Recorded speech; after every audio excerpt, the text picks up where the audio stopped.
What we're going to do is we're going to be pragmatic instead of ideological. We are going to try to bring people together rather than push them apart.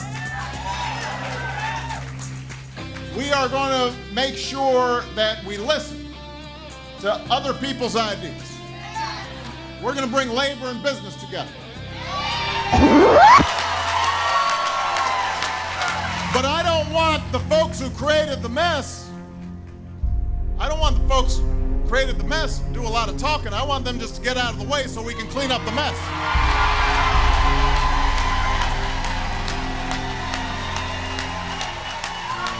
I don't mind cleaning up after them, but don't do a lot of talking. This guy is almost pluperfect, and they don't like him. He is the American dream.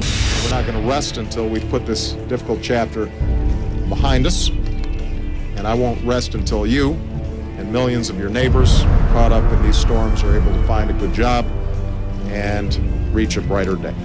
You know, sometimes I really support the president, a lot of his views, in fact, all of them almost. But I have to tell you, Michael, if he doesn't get rid of that damn teleprompter. There aren't a lot of African-American men at these events. Right. Have you ever felt uncomfortable? No, these are my people, Americans. I've been a little amused over the last couple of days where people have been having these rallies about taxes. You would think they would be saying thank you. That's what you'd think. Today is a big day in America. Only 36,000 people lost their jobs today, which is really good. To agree, do you regret the administration's decision to call this Recovery Summit?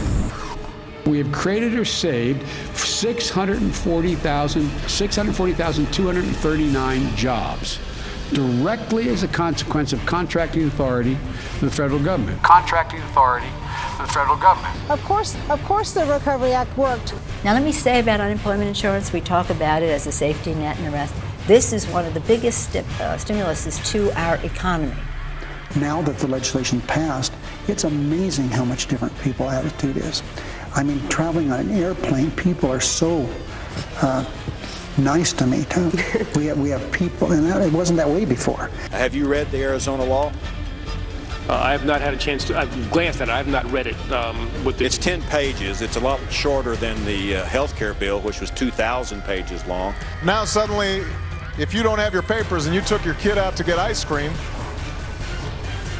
you're going to be harassed. That's something that could potentially happen. And what I've learned most is that no one has a monopoly on truth or wisdom. I've learned that we make progress by listening to each other. But let me be clear. As a citizen and as president, I believe that Muslims have the right to practice their religion as everyone else in this country. Boom! Religious freedom. Boom! There you go. You can't be any more clear than that. This was the principled guy that people... I'm sorry, there's more? Okay. I was not commenting, and I will not comment on the wisdom of making a decision to put a mosque there. Oh, well, that's walking it back a little bit there. That kind of reminds me, actually, of his campaign slogan, yes, we can, but should we? But over the centuries, what eventually bound us together, what made us all Americans, was not a matter of blood. It wasn't a matter of birth. It was faith and fidelity to the shared values that we all hold so dear. We hold these truths to be self-evident, that all men are created equal, endowed with certain inalienable rights, life and liberty, and the pursuit of happiness. That's what makes us unique. That's what makes us strong. I feel pretty confident about the caliber of our candidates. Our members are battle-tested. They've won these districts before. They will win them again. I'm not yielding one grain of sand. I want to have the same big, strong majority we have, but I feel certain that we will.